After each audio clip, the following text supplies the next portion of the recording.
मोक्षमार्गस्य नेतारम् भेत्तारं कर्म भूभृताम्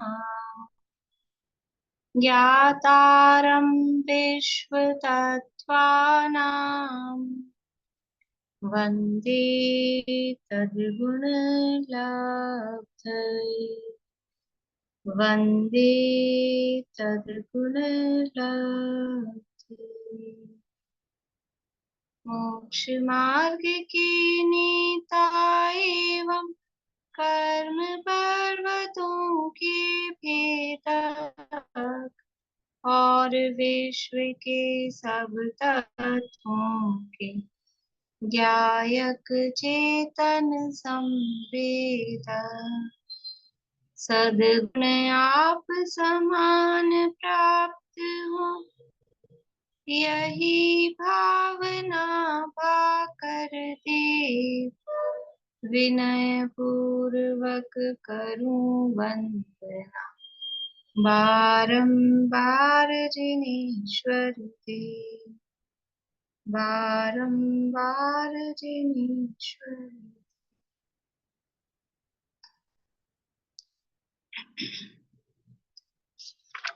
सूत्र बुलवाना है।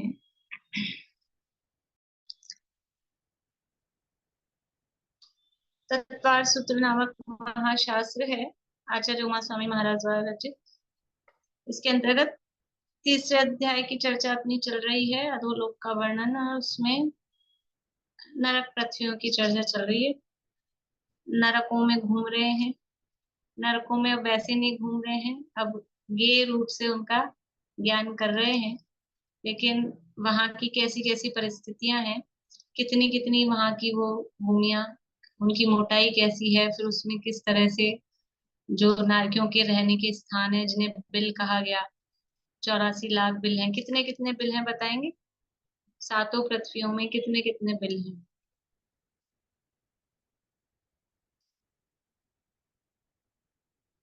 बोलिए कविता जी। 30 लाख, 25, 30 लाख, 25 लाख, 15 लाख, 10 लाख, 30,000, 11,000, 30,000 और 115। 11,000 तो किसी में भी नहीं है। नहीं, रॉन्ग है मिस। मैं चलिए, कैसे याद करना है? पहले नरक में इतने, दूसरे नरक में इतने, इस तरह से बोलना है, ठीक है ना? इस तरह से याद करना है। हाँ, वो रेणु जी बोलो। पहले नरक के तीसरे भाग से शुरू होते हैं बिल। अबोहुल भाग में 30 लाख, फिर दूसरे नरक में 25 लाख, तीसरे नरक में 15 लाख, चौथे नरक में 10 लाख, पांचवें नरक में 3 लाख, छठे नरक में 1 लाख, 5,000 कम 1 लाख, 5,000 नहीं, 5 ही पांच कम, 1 5 लाख कम में 1 लाख। 5 कम 1 लाख, और सातवें नरक में 5 बिल। बढ़िया, बहुत अच्छा। अच्छा बताया। पहले पृथ्वी के जो 3 भाग हैं, तो उसमें से जो तीसरा भाग है उसी को नरक, वास्तव में जो नरक बोल रहे हैं ना, पहला नरक, उसी को बोलते हैं बहुल भाग को। खर और पंख भाग को नरक नहीं बोलते हैं, बोलते भी नहीं है, बोलना भी नहीं चाहिए, वो है ही नहीं।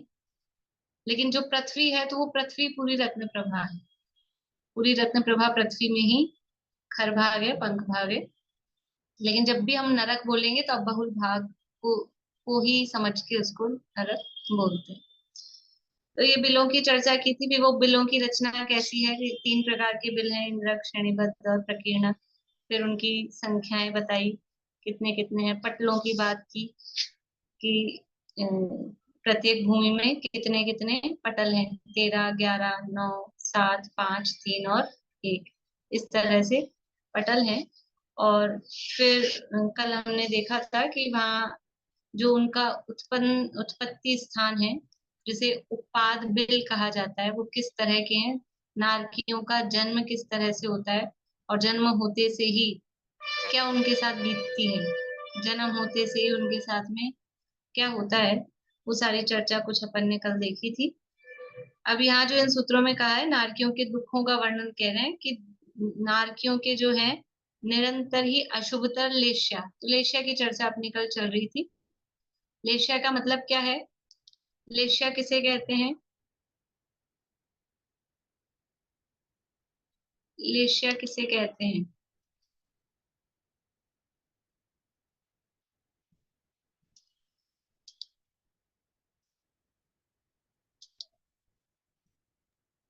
कषाय सहित मन वचन काय की प्रवृत्ति को लेश्या कहते हैं। बहुत अच्छा। कषाय से सहित, कषायों से युक्त जो योगों की यानी मन वचन काया की प्रवृत्ति है, उसे लेश्या कहते हैं। कितनी होती है लेश्याएं? लेश्या कितनी होती हैं?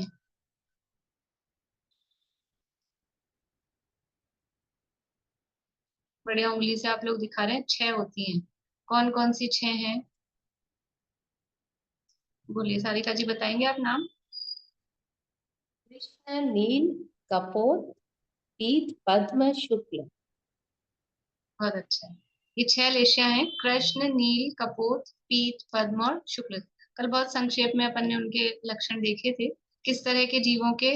ये मतलब उदाहरण दिए थे, जो आपको मंदिर जाने वाला या वृक्ष का, वो सब उदाहरण है।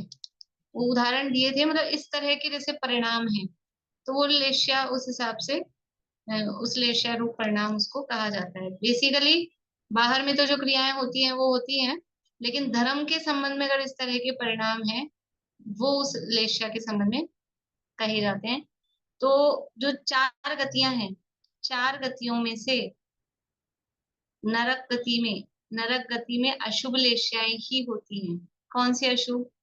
कृष्ण, नील, कपोत, ये 3 लेशियाएं हैं, अशुभ लेशियाएं हैं। सबसे अशुभ कृष्ण लेशिया, उससे थोड़ी हल्की नील, उससे और हल्की कपूर। ये 3 अशुभ लेशियाएं हैं।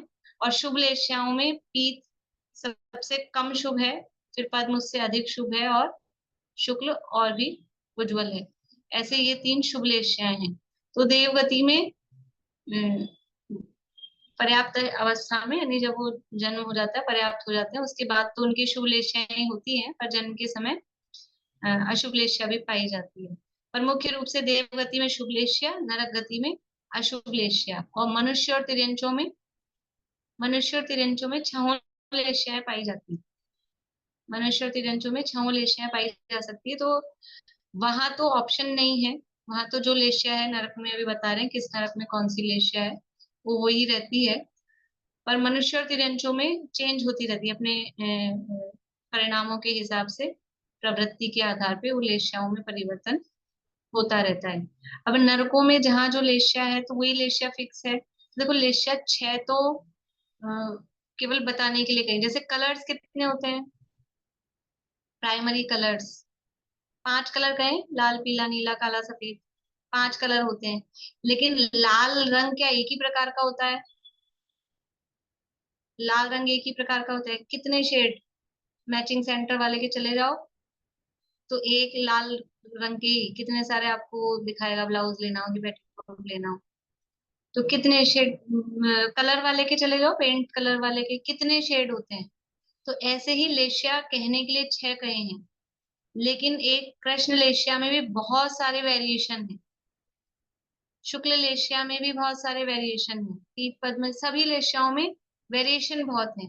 तो नरकों में जो लेशिया भी अपन देखेंगे किस नरक में कौन सी लेशिया है, तो वो लेशिया कही है, वो एक केवल उनकी समझ लो जाति बताने के लिए, क्वालिटी बताने के लिए, लेकिन उसमें वेरिएशन वहां पर भी होते हैं। मान लीजिए कृष्ण लेशिया है 6ठे नरक में, तो वहां जो कृष्ण लेशिया है, तो जीव की लेशिया हमेशा एक सी रहती है, एक सा ही परिणाम रहता है, ऐसा नहीं है। उसमें भी तीव्रता मंदता वो चलती रहती है, क्योंकि उसके वेरिएशन बहुत है, एक रेंज है। यहाँ से यहाँ तक के परिणाम ही सारे समझ लो कृष्ण लेशिया के हैं। तो इसमें वेरिएशन है ना, ये बहुत तीव्र वाले कृष्ण है, फिर उससे डाउन डाउन डाउन होते हुए यहाँ तक भी कृष्ण है। तो ऐसे वो उसमें वेरिएशन बहुत होते हैं, परिणामों में फ्लक्चुएशन होता रहता है। मतलब जो ये बात कही कि नरकों में जहाँ जो लेशिया है, जहाँ जो लेशिया बताई है, वहां वही लेशिया रहती है, इसका मतलब यह है कि उसकी जाति वही रहती है। लेकिन ऐसा नहीं है कि उन नारकियों के लेशियाओं में फ्लक्चुएशन नहीं होता। लेशियाओं में फ्लक्चुएशन तो होता है, पर अपनी रेंज में रहकर ही, जो उनकी रेंज है उसी में उसमें उनमें परिवर्तन होता रहता है। आप लोगों को कुछ पूछना है? ये उषा जी और ये वर्षा भी। मैम अगर हम लोग के मनुष्यों के अगर अपन धर्म ध्यान में लगे तो अपन पीत या पद्म लेशा मान सकते हैं इसको। हाँ होती है ना। वो गलती से रह गया मुझे। गलती से रह गया तो डाउन कर लेते ना, मैं पूछा रहता हूँ। होती है ना पीतलेष्या, तो धर्म ध्यान आदि के परिणामों में जो परिणाम होते हैं पीतलेष्या हो जाती है, हो सकती है, कोई दिक्कत नहीं है। और इस मिथ्या दृष्टि को भी छौलेष्या हो जाती है, तिर्यंचों को भी कई हैं। वो परिणामों के आधार पे कषाय की मंदता के आधार पे बाहर में योगों की प्रवृत्ति उस तरह की है, हो जाती है, होती है। देखिए, तो नारकियों के निरंतर ही अशुभ तर लेश्या। अब ये जो अशुभ तर कह रहे हैं कि पहले नरक से दूसरे नरक में, अभी पहले से दूसरे नरक की भी छोड़ो, पटल में भी जाओ, पहले पटल से नीचे वाले पटल में आए, दूसरे में, दूसरे से तीसरे में आए, तो उनकी लेश्याएं खराब खराब खराब खराब, अशुभ तर मतलब और खराब और खराब और खराब, इस तरह से उनकी लेश्या होती रहती है। देखिए यहीं से पढ़ते हैं अपन, अपने इसी ग्रंथ से पढ़ते हैं थोड़ा, तो साथ साथ ये भी होता जाएगा और बात भी आती जाएगी। पेज नंबर 143 है, जहाँ सूत्र दिए हैं उसके नीचे से ही पढ़ लेते हैं। नारकी जीव स्वभाव से क्रूर स्वभाव वाले होते हैं। अर्थ के नीचे से पढ़ रहे हैं, बोल्ड वाले के नीचे से। नारकी जीव स्वभाव से क्रूर स्वभाव वाले होते हैं। एक दूसरे को देखते ही उनका क्रोध भड़क उठता है और वे एक दूसरे को मारने काटने लगते हैं। उनका शरीर वैक्रियक होता है। वे उस वैक्रियक शरीर से ही नाना प्रकार के आयुध बनाकर उनसे दूसरे नारकियों को पीड़ा पहुंचाते हैं। यानी जो उनका शरीर है, वो शरीर कौन सा होता है ये सब पहले पढ़ के आए हैं, वो यहाँ नहीं बता रहे हैं। नारकियों का शरीर कौन सा होता है ये कहाँ पढ़ के आए हैं अपन, कहाँ पढ़ के आए? दूसरे अध्याय में पढ़ के आए ना, शरीरों का प्रकरण, औदारिक वैक्रियक आहरक तेजस कामनानी शरीरानी, और वो उत्पाद जन्म वालों के कौन सा शरीर होता है, और देवनार का नाम उत्पाद है, ये सब पढ़ के आए। तो वैक्रियक शरीर का क्या मतलब है? वैक्रियक शरीर का क्या मतलब है? वैक्रियक शरीर किसे कहते हैं? बोलिए स्मिता जी। जिसमें खून हड्डी मांस नहीं होते, बस एक पिंड होता है, वो वैक्रिक शरीर कहलाता है। हाँ, वैक्रियक शरीर का मतलब क्या है कि जो सप्त धातु से रहित है, सप्त धातु से निगोद आदि से रहित, जो देव और नारकियों का जो शरीर है, वैक्रियक वर्णों से जो बना हुआ शरीर है, उसको बोलते हैं वैक्रियक शरीर। तो नारकियों का वैक्रियक शरीर होता है, और कल ही बताया था शायद मैंने, वो पिंड रूप से होता है। तो यद्यपि वो वैक्रियक शरीर है, वैक्रियक शरीर का वास्तव में तो अर्थ क्या है? जिससे अनेक प्रकार की विक्रिया की जा सके, अनेक प्रकार की विक्रिया की जा सके, अनेक प्रकार का उसको बनाया जा सके। तो विक्रिया की भी संबंध में अपन ने चर्चा वहां की थी। कितने प्रकार की विक्रिया होती है? विक्रिया कितने प्रकार की होती है? बोलो पारुल। पृथक विक्रिया और अपृथक विक्रिया। जो अलग से शरीर बनता है वो पृथक विक्रिया होती है, जो शरीर में ही दूसरे दूसरे रूप बनते हैं वो अपृथक विक्रिया होती बहुत बढ़िया। दो प्रकार की विक्रिया, विक्रिया का मतलब है विशेष क्रिया, कुछ कुछ रूप बनाना। तो दो प्रकार की विक्रिया होती है, एक पृथक विक्रिया और एक अपृथक विक्रिया। पृथक विक्रिया का मतलब है ये शरीर तो है, इसके अलावा एक्स्ट्रा और जो रूप बनाना है, जो शरीर बनाना है, वो एक्स्ट्रा बना लिया, वो कहलाती है पृथक विक्रिया। और एक ऐसी होती है कि ये ही शरीर है, इसी को आपको जैसा चेंज करना है इसी को कर सकते हो, तो वो कहलाती है अपृथक विक्रिया। नारकियों की कौन सी होती है, पृथक विक्रिया की अपृथक विक्रिया? अपृथक विक्रिया। ये सब पहले पढ़ के आए हैं अपन पीछे। नारकियों की अपृथक विक्रिया होती तो अपने शरीर को ही वो जिस रूप बनाना चाहे, तो कोई अच्छा बढ़िया सुंदर रूप देवता जैसा, ऐसा नहीं, भाव ही नहीं आती। देखो मतलब शक्ति होने पर भी शक्तियां रखी रहे, ताकत रखी रहे, अपने पास में है, लेकिन विचार ही नहीं आता है। बहुत बार अपने को नहीं होता है ऐसा, अपने पास कोई चीज रखी है और साधन है और है, फिर भी अपने को ऐसा रहता है बाद में जब वो टाइम निकल जाता है या वो कि हमारे पास ही था, हमको याद ही नहीं आई, हमको भाव ही नहीं आया। ऐसा होता है। कभी कोई बीमार हो जाए, बीमारी कुछ दुनिया भर की भाग दौड़ करती रहे और वो छोटी सी बात हो और अपने माइंड में वो आती नहीं कि अपन को ये उपचार करने का, तो माइंड में ही नहीं आया। ऐसा होता है। तो वो भाव भी उसके अनुरूप चलते हैं। तो जैसा वो जीव है, जैसा परिस्थिति, मतलब जिस क्षेत्र काल भाव है, उसी अनुरूप वहां नरक में जीवों को भाव ही उस तरह की नहीं आएंगी। विक्रिया करना है तो उनको अशुभ विक्रिया करने का ही भाव आएगा। अशुभतर है ना, अशुभतर, अशुभतर ही मतलब उनको ऐसा नहीं आएगा अच्छा रूप बनाने का कि किसी को बढ़िया प्रसन्नता हो जाए उसको देख के। उनको भाव ही ऐसा आएगा कि बस डरावने, भयानक, इस तरह के रूप बनाए जाए। तो ऐसा वो उनका वैक्रिक शरीर होता है। उस वैक्रिक शरीर से ही नाना प्रकार के आयुध बनाकर उनसे दूसरे नारकियों को पीड़ा पहुंचाते हैं। उस शरीर को ही तलवार, भाला, गदा, इस तरह से असी पत्र, इस तरह से वो शरीर को ही बना लेते हैं। दूसरे के ऊपर खुद ही तलवार बन के दूसरे के ऊपर पड़ जाते। तो वो अपने ही शरीर को या हाथ को बना लेंगे केवल इस तरह से, दिखेगा हाथ और वार करेगा तलवार की जैसे।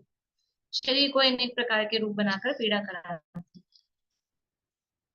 परस्परोदीरित दुखा, जो अभी इसका तो विशेष अर्थ आगे करने वाले हैं अशुभ लेश्या वाले का अगले पेज पर। तो भी सामान्य अर्थ चल रहा है। परस्परोदीरित दुखा मतलब एक दूसरे को इस तरह से उदीरित यानी दुख उत्पन्न कराते हैं। सब एक दूसरे को मारते रहते हैं, मारते रहते हैं, परेशान करते रहते हैं जैसे बने। मतलब यही यही उनके माइंड में चलता रहता है, कैसे इसको परेशान किया जाए।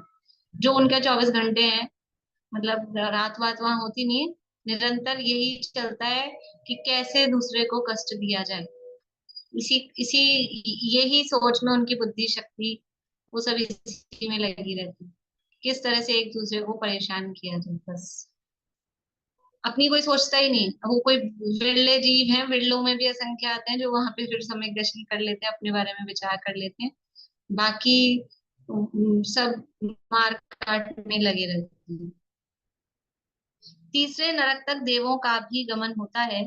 प्राक चतुर्थ्या क्या कहा था, संक्लिष्टा सुरोदीरित, संक्लेश परिणाम वाले जो असुर कुमार जाति के देव हैं उनके द्वारा उदीरित यानी उत्पन्न किया गया दुख भी होता है। कहाँ तक होता है, प्राक चतुर्थ्या, चौथे नरक से पहले यानी तीसरे नरक। तो तीसरे नरक तक देवों का भी गमन होता है। इसलिए असुर कुमार नामक भवनवासी देव भी कुतूहलवश उन्हें आपस में भिड़ा देते हैं और उनका घात प्रत्याघात देखकर प्रसन्न होते हैं। अब ऐसा क्यों करते हैं कि इसमें मजा आता है लोगों को, दूसरों को लड़ाने भिड़ाने में। अब खुद साइड में हो जाएंगे, दो दो इसकी उसको सुना देंगे, उसकी इसको सुना देंगे चुगली करके, फिर उनमें आपस में झगड़ा हो जाएगा, मजे लेते हैं। ये नेचर, मतलब सबके अपनी अपनी प्रकृति है। वो इस तरह के स्वभाव वाले होते हैं। गए देवगति में, कुछ पुण्य शुभ भाव किया था तो देवगति में पहुंच गए, लेकिन वहां जाके भी फिर वो परिणाम क्योंकि मलिन थे, तो वो मलिन परिणाम वहां भी रहे, दूसरों को लड़ा के भिड़ा के। अब शक्ति तो मिल गई देव बनने पर उसमें उनको मजा आता है। जैसे यहाँ पर है, कुछ लोगों को पुराने जमाने में चलते थे, राजा महाराजा मुर्गों की लड़ाई, मुर्गों को लड़वाते थे। अपनी वो कहानी में भी आता है, मुर्गों की लड़ाई। शांतिनाथ भगवान के पूर्व में या किसी में आता है, वो मुर्गों की लड़ाई देख, मतलब उसमें तो वो उसमें देख के मजा, वो लड़ते हैं फिर मरते हैं, वो लड़ लड़ के मरते हैं, पर उसमें हिंसा में आनंद आता है। तो ये असुर कुमार जाति के देवों को भी, दो नारकियों को, पहले ही तो देखो दुखी हैं, पहले ही तो लड़ रहे हैं, ऑलरेडी लड़ रहे हैं, और फिर उनको और एक दूसरे का पूर्व भाव का कोई बैर बता कि ये वही था। अब आप लोगों ने सुना होगा कभी प्रवचनों में कि वो माँ आंख में काजल डालती थी, तो वो आके उसको बताते हैं कि ये तेरी आंख फोड़ती थी। तो उसका दिमाग भी यही चलता है, हाँ ये मेरी आंख फोड़ती थी, तो वो और उसको मारने को लगता है। तो इस तरह से कुछ कुछ पूर्व भाव की ऐसे कुछ बैर वगैरह याद दिला के और आपस में लड़ाते हैं, और उनको देख के फिर वो प्रसन्न होते हैं। पर यह काम सभी असुर कुमार देव नहीं करते। किंतु अम्ब और अम्बरीश, अम्बावरीश लिखा है, तो अम्ब और अम्बरीश जाति आदि जाति के कुछ असुर कुमार देव ही करते हैं। सारे असुर कुमार ऐसे नहीं होते, मतलब सभी बदनाम हो गए हैं असुर कुमार। असुर भिड़ावे दुष्ट प्रचंड, तिल तिल करे देह के खंड, छड़ाला में पड़ा है नरक का वर्णन पहली ढाल में। तिल तिल करे देह के खंड, असुर भिड़ावे दुष्ट प्रचंड, और सिंधु नीर ते प्यास न जाए ऐसी शीत, सिंधु नीर ते प्यास न जाए तो पण एक न बूंद लहाए, वर्णन दिया है वहां पे। अभी मैं आपको पढ़ के सुनाऊंगी यहाँ से कि कैसा कैसा है। तो सभी असुर कुमार नहीं करते, कोई कोई जिनके परिणाम इस तरह के होते हैं। जैसे मनुष्यों में भी अब वो लड़ाई देखने वाली बात कही, तो सारे ही राजा महाराजा लड़ाई देखते हैं क्या, मुर्गों को लड़ाते हैं क्या? सब नहीं होते, किसी किसी के परिणाम इस तरह के होते हैं। शिकार करते थे मान लो, तो सभी नहीं करते हैं, कुछ मंदकशाही भी होते हैं। तो ऐसे ही असुर कुमार जाति के देवों में भी ये जाति बताइए, अम्ब और अम्बरीश जाति के देव होते हैं, और उनमें भी कुछ ही होते हैं जिनको इस तरह का, पर उनकी ताकत कहाँ तक है, तीसरे नरक तक ही जा सकते हैं, तीसरे नरक तक ही जाकर वो ये काम कर सकते हैं। तो नरकों में देखो, एक तो क्षेत्रगत दुख है। क्षेत्रगत क्या दुख है? वहां का एनवायरमेंट, भूमि कैसी है, तहां भूमि पर सत दुख इसो, बिच्छू सहस डसे नहीं तिसो। भूमि ऐसी है जैसे तो भूमि पे स्पर्श होते ही ऐसा लगता है हजारों बिच्छुओं ने काट लिया हो। भूमि ऐसी है, जमीन ही ऐसी है। अब वो वहां चप्पल जूते कुछ मिल जाए कि गन बूट्स पहन के चलेंगे, ऐसा तो कुछ है नहीं। और फिर बाहरी वातावरण कैसा है, वो भी अपन करेंगे भी चर्चा। गर्मी के दुख हैं, सर्दी के दुख हैं। तो वो अब गर्मी हो रही है, एसी कूलर लगते होंगे, वहां पहुंच जाते होंगे। गर्मी हो रही है तो ये वो गर्मी को सहन करना ही पड़ता है, मर नहीं सकते हैं। कोई पेपर में न्यूज आ जाए गर्मी से इतने नारकी मर गए, सर्दी से मर गए। कि जितनी आयु है पूरी आयु भोगनी पड़ती है। आपस में शरीर के टुकड़े टुकड़े कर देते हैं काट काट के, लेकिन तिल तिल करे देह के खंड, फिर भी क्या होता है, वापस जुड़ जाता है, मर नहीं सकता है। वो सोचता है मरे जाए काम छूटे, लेकिन छूटना नहीं होता है। तो वहां पर जो भूमि है, क्षेत्रगत दुख पहली बता रही थी, क्षेत्रगत दुख है। फिर दूसरे शारीरिक दुख है। शारीरिक दुख है, शरीर कैसा है, शरीर ही ऐसा है, रोम रोम में 96 रोग वहां प्रकट है, एक एक रोम रोम में। तो वो शरीर ही अत्यंत वेदना रूप है। अभी जो इसमें है ना, नित्य वेदना, नित्य शुभतर और देह वेदना, तो वो शरीर ही उनका ऐसा है।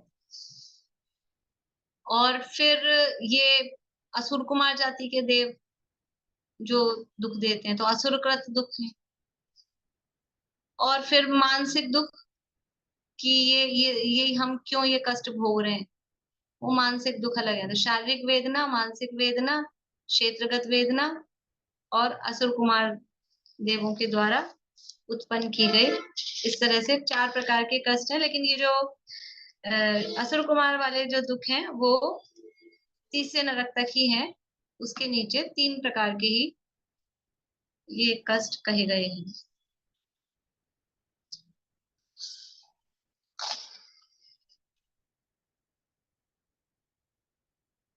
देखिए आगे पढ़ते हैं। अब ये लेश्याओं की चर्चा यहाँ की है कि कहाँ कहाँ कौन सी लेश्या होती है।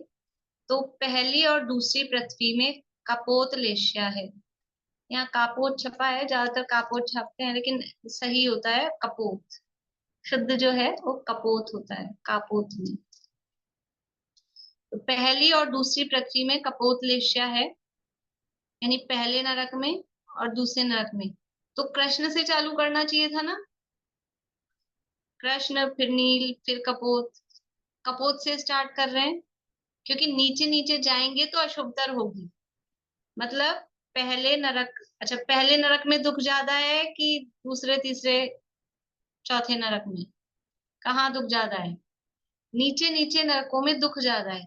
तो नीचे नीचे के नरकों में परिणाम भी उसी तरह से संक्लिष्ट अधिक है। जो जो चीजें यानी यहाँ कही ना, वो सब नीचे नीचे अधिक अधिक है। तो अब इनमें से भी जो सबसे अच्छी अब जो है वहां पर कृष्ण नील कपोत, उसमें भी बेटर कौन सी है कि कपोत ठीक है, तो वो ऊपर के नरकों में, तो पहले और दूसरे नरकों में कपोत लेश्या है। फिर तीसरे पृथ्वी में, तीसरे नरक में उसमें दो हिस्से किए, ऊपर के भागों में कपोत लेश्या है और नीचे के भाग में नील लेश्या है। तीसरे नरक में कितने पटल हैं? तीसरे नरक में कितने पटल हैं? बोलिए दीपिका जी।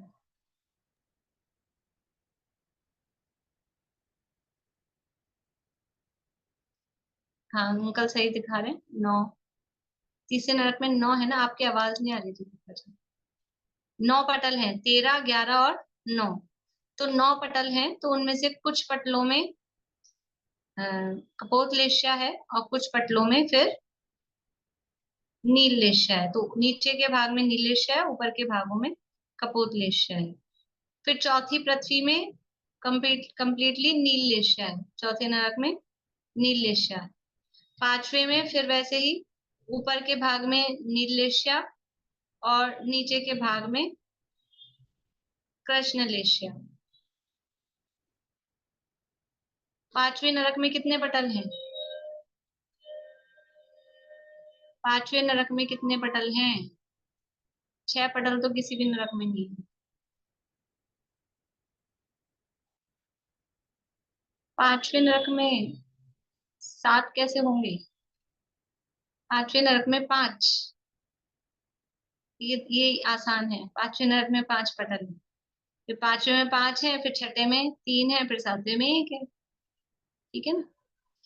तो पांचवें नरक में जो 5 पटल हैं उनमें से ऊपर के कुछ पटलों में नील लेश्या है और फिर नीचे के भाग में कृष्ण लेश्या है। छठी पृथ्वी में कृष्ण लेश्या और सातवीं में परम कृष्ण लेश्या। परम कृष्ण कौन सी होती है कि कृष्ण में भी और काला, ऐसा जैसे नाम भी क्या है उसका, तम प्रभा छठे का, और महातम प्रभा, पहले तो अंधकार और फिर घनघोर अंधकार, ऐसा महातम। तो ऐसे ही पहले तो कृष्ण लेश्या और उसमें भी परम कृष्ण लेश्या, यानी कृष्ण में भी और अत्यधिक तीव्र जो कृष्ण लेश्या, वो सातवें नरक में। तो इस तरह से पहले दूसरे में कपोत, तीसरे में कपोत और नील, चौथे में नील, पांचवे में नील और कृष्ण, छठे में कृष्ण, सातवें में परम कृष्ण। इस तरह से वहां लेश्या कही गई है। तो जो भी जीव मान लीजिए कृष्ण लेश्या वाला है, तो वो पांचवे में या छठे में वहीं पाए जाएंगे। और पांचवे छठे में यानी जिन जिन पार्ट्स में जितनी बताई गई है वहां पर जो जीव रहेंगे उनके कृष्ण लेश्या ही होगी। तो वे वो सम्यक दर्शन कैसे प्राप्त करेंगे? कृष्ण लेश्या वाले जीव सम्यक दर्शन प्राप्त कर सकते हैं, हाँ या ना? हाँ या ना? कर सकते हैं, लेकिन कहाँ? केवल नरक में। मनुष्य होंगे कृष्ण लेश्या में तो नहीं कर पाएंगे। मनुष्यों को शुभ लेश्या ही होगी, विशुद्ध परिणाम। अपन ने वो पढ़ी थी सम्यक की पात्रता उसमें, रत्नगण शावकाचार में 10 लक्षण के समय। तो केवल ये नारकियों के लिए छहों लेश्याओं में सम्यक दर्शन हो सकता है, तो अशुभ लेश्याओं में केवल नारकियों के लिए कहा है, क्योंकि उनके पास ऑप्शन ही नहीं है। अगर ऐसा कर देते कि शुक्ल लेश्या में ही सम्यक दर्शन होगा, वहां तो हो ही नहीं सकती है। तो वो ऐसे परम कृष्ण लेश्या जो सातवें नरक में कही है, उस परम कृष्ण लेश्या के समय भी सम्यक दर्शन प्राप्त करते हैं। सकता वाली बात नहीं है, करते हैं। सातवें नरक में असंख्यात जीव नारकी सम्यक दृष्टि है, जीवन भर सम्यक दृष्टि रहते हैं, जिंदगी भर 33 सागर तक। शुरू के कुछ अंतर्मुहूर्त कम, लास्ट के कुछ अंतर्मुहूर्त कम, बाकी पूरे जीवन भर सम्यक दृष्टि बने रहते हैं उस परम कृष्ण लेश्या के परिणामों में। इसलिए वो लेश्या कुछ बाधक नहीं होती। हाँ लेकिन हाँ, हम सोचे कि हम मारकाट करते करते सम्यक दर्शन कर लेंगे, हमको नहीं होगा। हमको तो परिणाम विशुद्ध पूर्वक उनके उस कृष्ण लेश्या में ही जो पॉसिबल है, जो विशुद्धि मतलब उस प्रश्न में जो समझ लो उज्ज्वलता हो सकती है, जो मंदता हो सकती है, उतनी मंदता होती है तब उनको हमें दर्शन होता है। कंडीशन है प्रथमोपशम सम्यक्ति, विशुद्ध होता हुआ, विशुद्ध परिणाम। तो विशुद्ध का मतलब क्या है कि जहाँ जो बेस्ट पॉसिबल है वो उस तरह से उसकी विशुद्धि हो।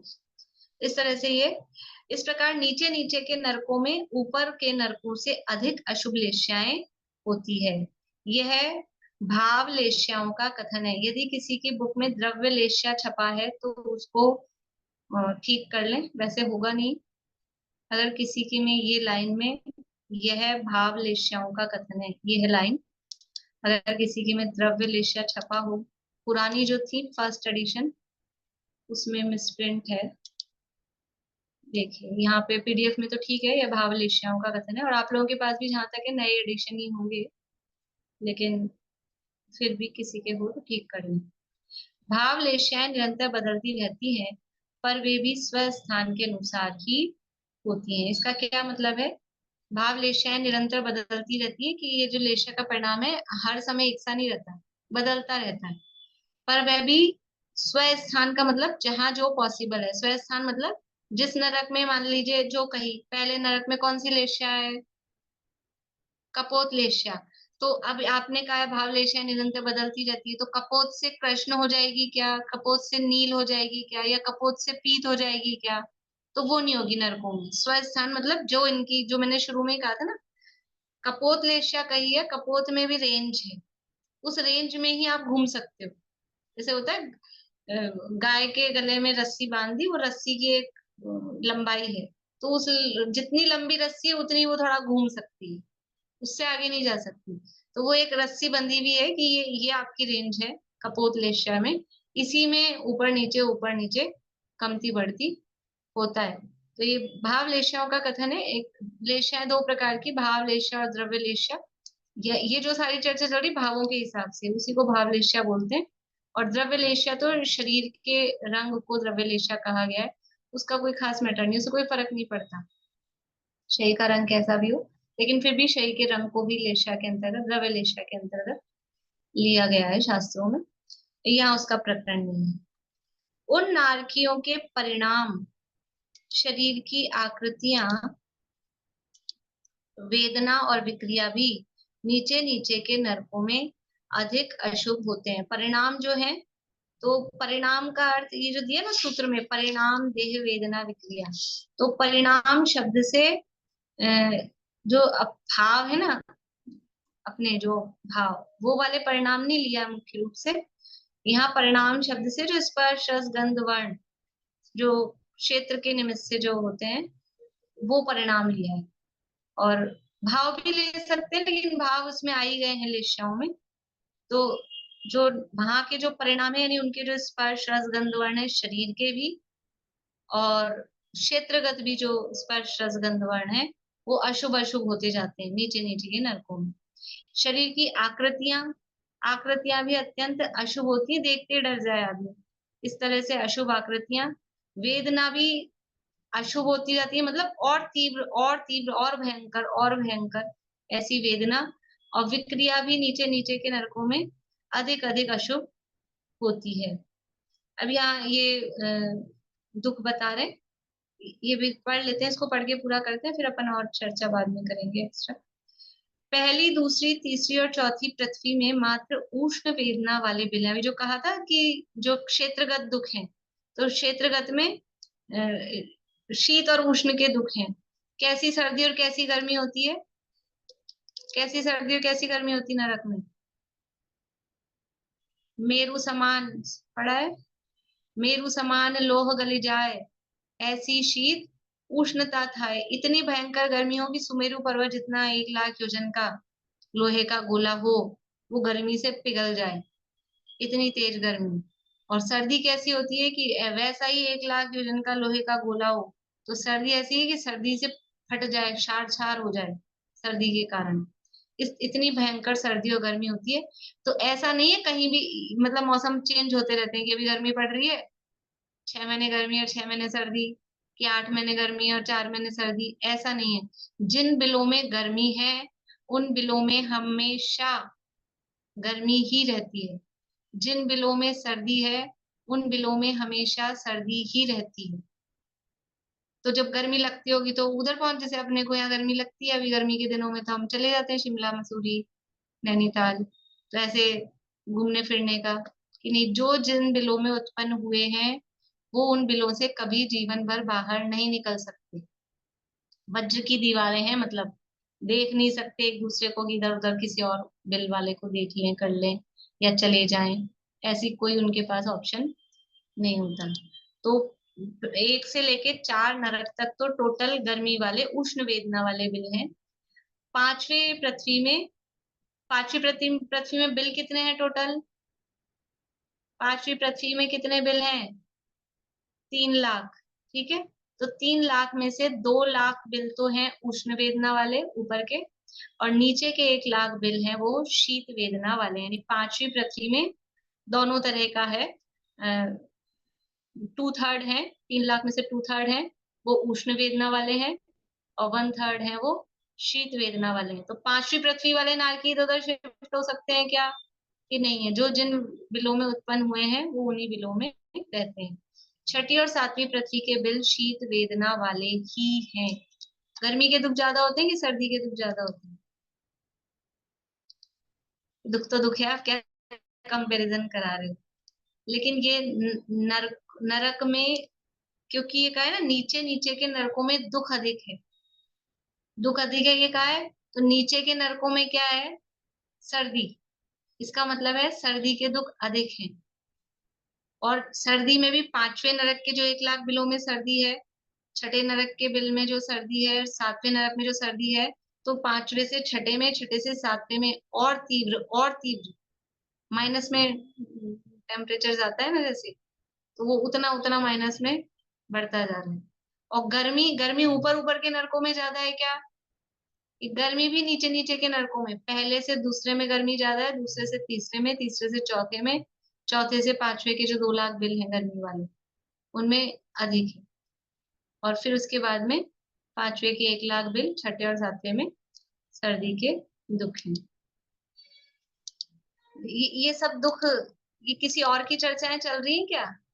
ये तो वहां क्षेत्र बता रहे हैं, पर ये वर्णन क्यों कर रहे हैं आचार्य यहाँ पर कि वो जीव कहाँ रहते हैं, कहाँ पाए जाते हैं, हम कहाँ कहाँ जाके आए हैं। ये सब दुख हमने भोगे हैं।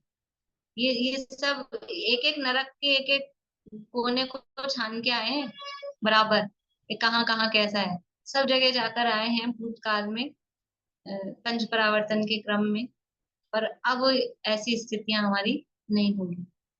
वस्तुतः वे नारकी जीव अपनी मिथ्या मान्यता, आत्मा संबंधी अज्ञान और कषाय भावों के कारण ही दुखी होते हैं। बाह्य संयोग तो निमित्त मात्र है। जिनके परिणाम अशुभ, अशुभतर और अशुभतम होते हैं, उनके संयोग भी नियम से वैसे ही अशुभ होते हैं। वो नारकी जीव क्यों दुखी हैं? नरक में किस चीज का दुख है? क्षेत्र का, अभी तो बताया आपने, क्षेत्र का दुख है, शरीर का दुख है, मानसिक दुख है, और वो असुर कुमार और करते हैं दुखी। परस्परोधि दुख, दुखी दुख है कि इसका दुख नहीं है। क्षेत्र का दुख अगर होता तो ये असुर कुमार जाति के देव लड़ाने जाते हैं, तो उनको भी वहां गर्मी सर्दी लगती होगी। वो नरक में पहुंचते हैं लड़ाने के लिए, तो वो साथ में एसी लेके जाते होंगे, तीसरे नरक तक जाते हैं, तो वहां तो गर्मी के ही दुख है ना। तो एक हैंड एसी साथ में चलता होगा उनके, उनको उनको गर्मी लगेगी कि नहीं लगेगी? कि ये जिसके उदय है ना, जिसके ऐसे उदय हैं, उसी को फील होती है। अगर क्षेत्र में ही दुख हो तो उन देवों को दुख होना चाहिए। आपने सुना है सीता का जीव आया था रावण को और उसको संबोधन करने, सुना है? नहीं सुना? सुना है ना? तो फिर उसको उसको भी तो कष्ट हुआ होगा, उसको वो कांटे जैसी भूमि चुभी होगी कि नहीं चुभी होगी? कि नहीं, कोई क्षेत्र वास्तव में दुख का कारण नहीं है। ये जीव अपनी मान्यता से दुखी है। असली दुख का कारण क्या है? दुख का असली कारण क्या है? भूल आपको भ्रमतवादी, अपने स्वरूप को भूल के दुखी है, अपनी मिथ्या मान्यता के कारण। ये क्षेत्र मुझे दुखी करता है, ये शरीर मुझे दुखी करता है, ये परद्रव्य मुझे दुखी करता है, ये संयोग मुझे दुखी करते हैं। ये जो मान्यता है, इस मान्यता के कारण जीव दुखी है। जीव अपनी मिथ्या मान्यता के कारण ही दुखी है। हम अपनी भूल से ही दुखी हैं, तब सुखी कैसे हों? कितनी अच्छी बात है कि हम अपनी भूल से दुखी हैं। क्यों? क्योंकि फिर सुखी होने की चाबी हमारे ही हाथ में। किसी दूसरे ने अगर दुखी कराया होता तो वो दूसरा सुखी करता, तब सुखी होते। लेकिन अपनी भूल से दुखी हैं, तो फिर सुखी होने के लिए क्या करें? अपनी भूल सुधारो और सुखी हो जाओ। जो जो खुद ने अपनी मान्यता उल्टा सोच रखा है, गलत सोच रखा है, गलत मान रखा है, उस गलती को ठीक करो। जीव शरीर में एकत्व बुद्धि के कारण दुखी है। ये शरीर मैं हूँ, ये शरीर मेरा है, पर पदार्थ मेरे सुख दुख के कारण है, यही मिथ्या मान्यता है। और ये मान्यता इतनी ठूस ठूस के, कूट कूट के भरी है अंदर, उसी के कारण जीव दुखी है। तो वास्तव में कोई क्षेत्र सुखी नहीं करता है। क्षेत्र बदलने से सुखी नहीं होते। अपन यहाँ देख लो, यहाँ साहब इनके साथ नहीं रह सकते, उनके साथ नहीं रह सकते। कभी कभी तो ऐसा होता है, ये शहर हमको सूट नहीं कर रहा है, कभी कभी ये मकान सूट नहीं करता है, ऐसा होता है। बहुत सारे लोग ऐसे बदल देते हैं। मकान सूट नहीं कर रहा है, शहर सूट नहीं कर रहा है, कभी लोग सूट नहीं कर रहे हैं, तो बदल देते हैं। फिर सुखी हो जाते हैं क्या? शहर बदल देते हैं, मकान बदल देते हैं, लोग रिश्ते नाते बदल देते हैं, छोड़ छोड़ के चले जाते हैं। सुखी हो जाते हैं क्या? वो जो मान्यता है ना, वो मान्यता तो साथ ही चलती है, तो जहां जाता है वहीं दुखी रहता है, वहीं दुखी रहता है, फिर वहां दूसरी समस्याएं चालू होती है। तो क्षेत्र बदलने से सुखी नहीं होता है। सुखी होता है अपनी मान्यता बदलने से, क्योंकि क्षेत्र सुखी दुखी करता ही नहीं, मान्यता से दुखी है। मान्यता सही कर ले तो जहां है वहीं सुखी है। वास्तव में ये नारकी जी अपनी मिथ्या मान्यता, आत्मा संबंधी अज्ञान और कषाय भावों के कारण ही दुखी होते हैं। दुख का कारण कषाय है। जितनी कषाय है उतना दुख है, जितनी कषाय घटी उतना सुख। सुख की उत्पत्ति कहाँ से होती है? सुख की उत्पत्ति किसको हो रही है, कब हो रही है? कब होती है सुख की उत्पत्ति? कब होती है? बोलिए सुमन जी, सुख की उत्पत्ति कब होती है? हाँ, कषायों के क्षीण होने से 10वें गुण स्थान। उत्पत्ति 10वें में तो बहुत हो गई वो तो उत्पत्ति। हाँ बढ़िया, परिपक्व पारुल अच्छा बता रहे हैं। चौथे वजह गुण से। स्थान में जब मिथ्यात्व और अनंतानुबंधी का अभाव हुआ ना, वो कषाय गई। एक कषाय गई, एक कषाय मतलब वो अनंतानुबंधी पूरी, तो सुख की उत्पत्ति होती चौथे गुण स्थान में, कषायों के अभाव से। और अगर कितने ही व्रत तप कर लो, कितने ही गाड़ी बंगले एसी कूलर हो जाए, सुखी होता है क्या जीव? सुख की हवा भी नहीं है। सुख होता है कषायों के अभाव से। तो चौथे गुण स्थान में एक कषाय चौकड़ी का अभाव हुआ तो वो सुख की उत्पत्ति हुई। पांचवे में 2 का अभाव हुआ तो और सुखी है। चौथे वाले से पांचवे वाले और सुखी हैं।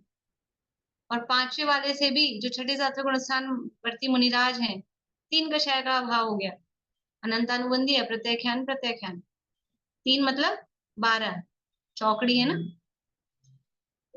ये सुमन जी, सारिका जी को थोड़ा जैसे कुछ ये शब्द आते हैं ना, तो फिर थोड़ा आप बता दिया करिए। एक आधी कुछ नए हैं, बाकी तो सब लोग समझते हैं ना। भाई 3 कषाय चौकड़ी बोला तो समझ में आता है ना बाकी। और नहीं तो आप पूछ लिया करिए, कहीं मुझे ख्याल नहीं रहे ना सारिका जी, तो आप पूछ लिया करिए कि भी ये आप बता रहे हैं इसका क्या मतलब है। और थोड़ा आप क्लियर कर दिया करिए बाद में कि 3 कषाय का मतलब 3 नहीं, 3 की 12 है। ठीक है, तो इतना अभाव उनको हो गया तो मुनिराज और सुखी हैं। और फिर जिनके पूरी कषायों का अभाव हो गया वो अनंत सुखी हो गए।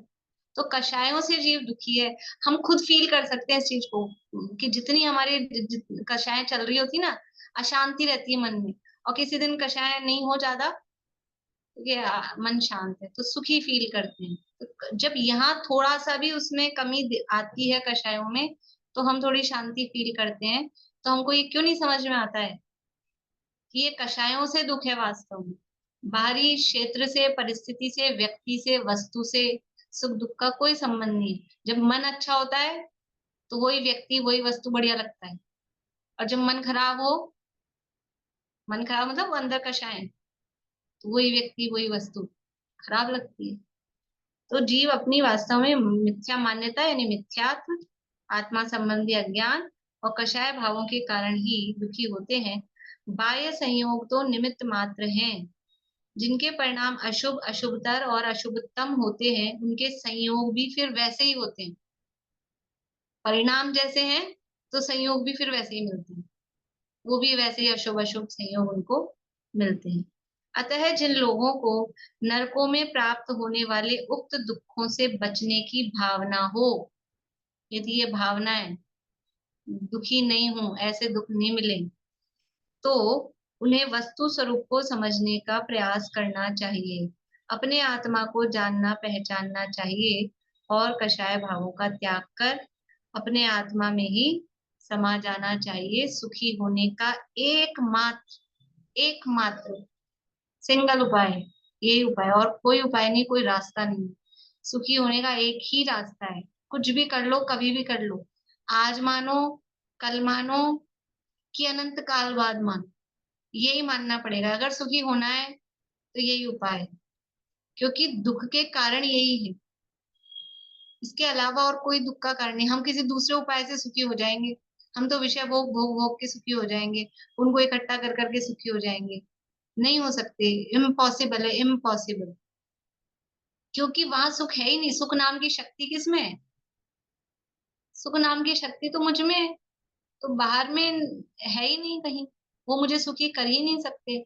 और जीव भी हैं दूसरे, तो भी मेरा सुख, मेरी शक्ति मुझ में ही है।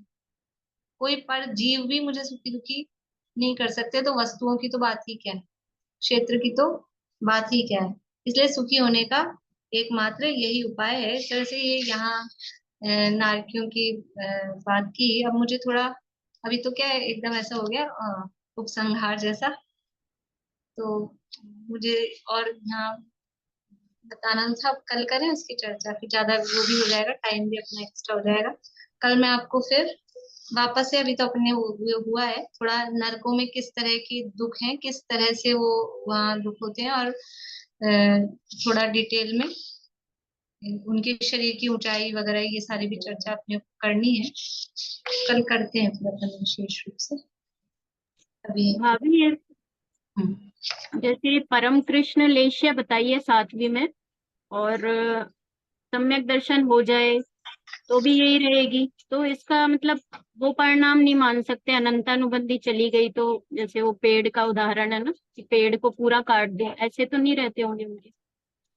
हाँ, देखो, लेश्य इसीलिए कषायों से अनुरंजित योगों की प्रवृत्ति है। तो अनंतानुबंधी कषाय तो गई, अप्रत्यक्षान, अब सम्यक दर्शन हो गया तो अब अनंतानुबंधी का तो उदय नहीं है, अप्रत्यक्षान का ही उदय है। लेकिन बाहर में अब मन वचन काया की प्रवृत्ति कैसी, वो लड़ाई झगड़ा मार काट वही चलेगा, बाहर में वही चलेगा। तो वो लेश्या तो वही रहने वाली है।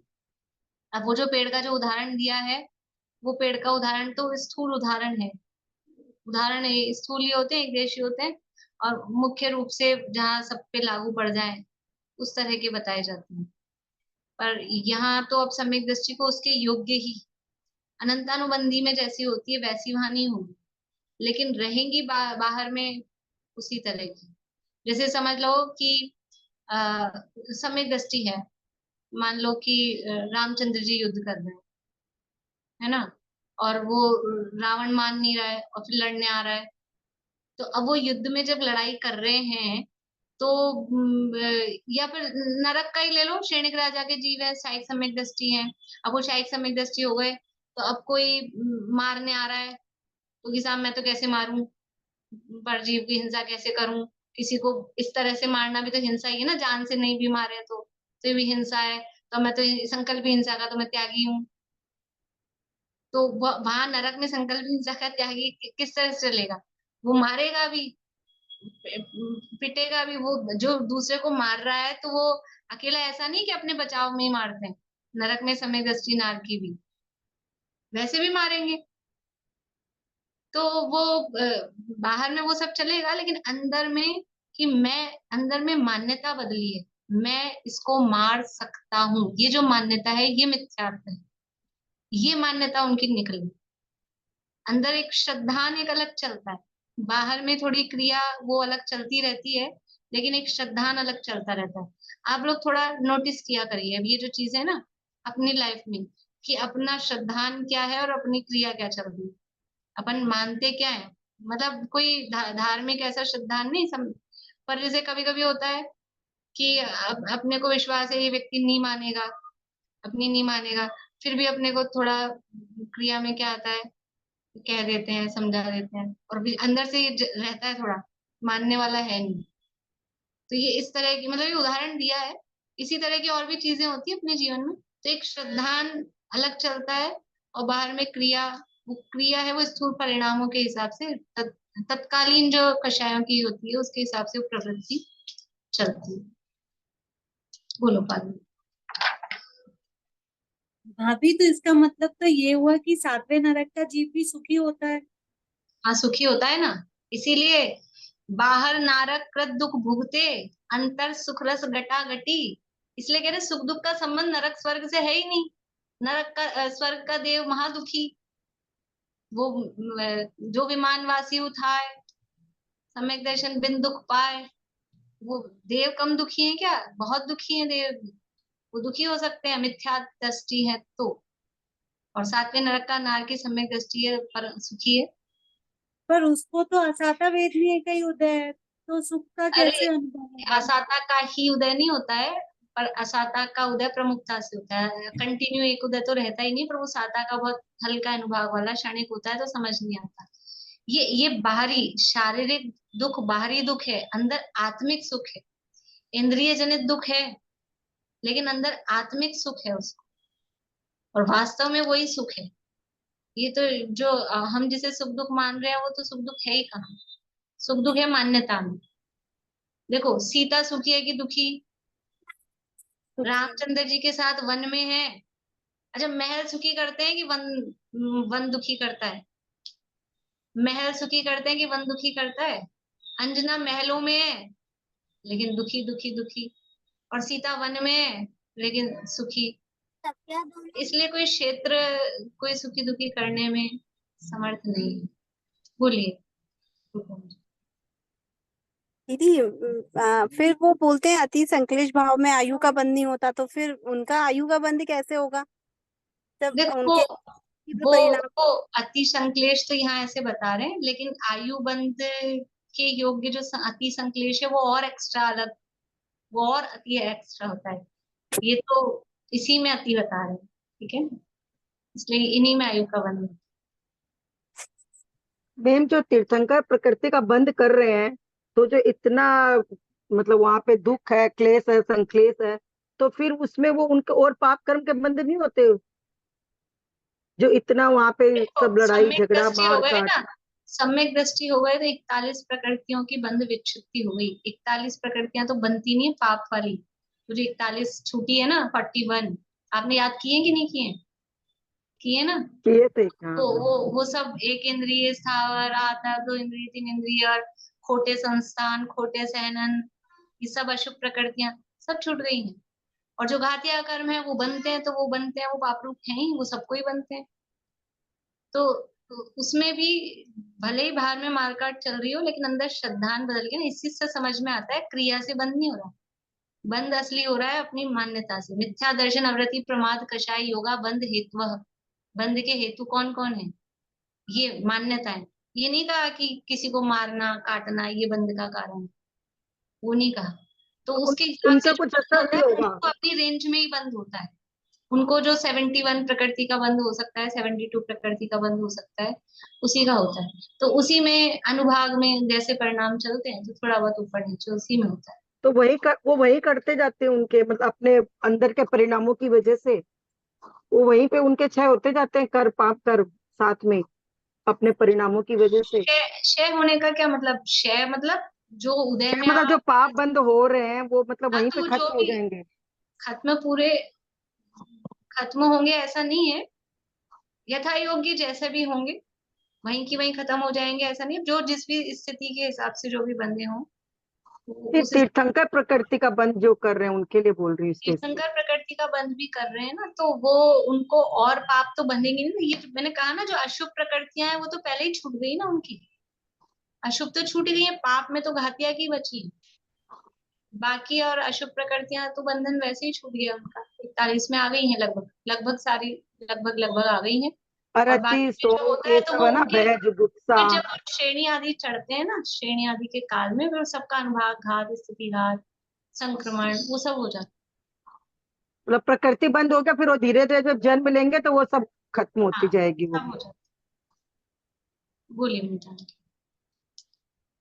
दीदी मैं ये कहना चाह रही थी, आप जो बता रहे हैं असुर कुमार जाति के देव तीसरे नरक तक जाते हैं, शरीर तो उनका भी व्यक्तिगत ही होता है, क्या क्षेत्रगत वो उष्णता को महसूस नहीं करते, या उनके शरीर में गर्मी लगती नहीं, क्या मतलब समझ नहीं आया, एहसास नहीं करते वो? मेरी आवाज आ रही है वैसे? हाँ, आवाज आ रही है, आवाज आ रही है। मतलब ये है कि जो गर्मी का जैसा, ऐसा समझो उसको कि अपने यहाँ गर्मी हो रही है, हाँ जी हाँ, गर्मी हो रही है, किसी को बहुत लगती है, बिल्कुल ठीक है। किसी को फर्क नहीं पड़ता है। हाँ ऐसा तो ठीक है। कुछ मतलब उदाहरण दे रही हूँ, स्थूलता से हाँ समझ। हाँ तो ऐसे ही वो नारकियों को, क्योंकि उनके उदय है ना, असाता के तीव्र उदय, तो उनको वो गर्मी बहुत कष्ट देती है। ठीक तो है। उस देव के वैसे असाता के उदय नहीं है, तो ठीक भले है। ही वो गर्मी अगर स्पर्श के कारण उनको फील हो, अभी ऐसा कुछ देखने में नहीं आया कि उनको स्पर्श के कारण फील होती है कि नहीं होती, और हाँ, फील होने पर भी वो दुख रूप उनको फील नहीं होती। ठीक। ठीक है ना, अगर मान लो ज्ञान होता भी हो गर्मी का गर्म है, तो भी वो दुख रूप उनको फील नहीं होता है। ठीक है ये बात। बोलिए स्नेहलता जी। मैं कह रही हूँ जैसे नियत प्रदेश होते हैं, शरीर शरीर प्रमाण, अब उनका शरीर बार बार कट रहा है तो फिर उनके प्रदेश कैसे रहेंगे? अपन ने उस समय पढ़ा था वैक्रिक समुद्घात होता है, कुछ आत्मा के प्रदेश भी, शरीर कट गया है ना तो वो अलग हो गया है, तो उतने में आत्मा के प्रदेश भी उतने फैलते हैं, वैक्रिक समुद्घात फिर उसमें होता रहता अच्छा, उसमें होगा हमेशा। और अगर एक्सीडेंट में किसी का कट गया हाथ, तब उस समय क्या होगा? है। हाँ, तो हाथ मनुष्य कट गया तो जब तक वो आत्मा के प्रदेश, मतलब हाथ कटते ही अंतर्मुख तक उसमें रहते हैं, वो समुद्घात होता है उतना, और फिर वो थोड़ी देर में वापस मूल शरीर में आ जाते हैं, तो वो हाथ डेड हो जाता है। वो डॉक्टर्स भी कहते हैं आप बहुत फटाफट अगर उसको उसको जोड़ के रखो और तुरंत लिया और उसको ऑपरेट कर दें, तो वो तो जो वापस से उसमें मतलब जान आ जाती है, ऐसा चेतना आ जाती है, मतलब वो आत्मा के प्रदेश वापस उसमें सेट हो जाती अंतर मुहूर्त ही रहते होंगे। है अंतर। चलिए आज बहुत टाइम ज्यादा हो गया है, बोलो क्योंकि सर्वज्ञ शासन जयवंत वर्ते, निर्ग्रंथ शासन जयवंत वर्ते, यही भाव अविछिन्न रहता है मन में, सर्वज्ञ शासन जयवंत वर्ते, निशंक निर्भय रहे हम सदा ही, अरे स्वप्न में भी न कुछ कामना, निरपेक्ष रह कर करे साधना नित, कभी ग्लानि भय या नुत्साह ना हो, सर्वज्ञ शासन जयवंत वर्ते, निर्ग्रंथ शासन जयवंत वर्ते।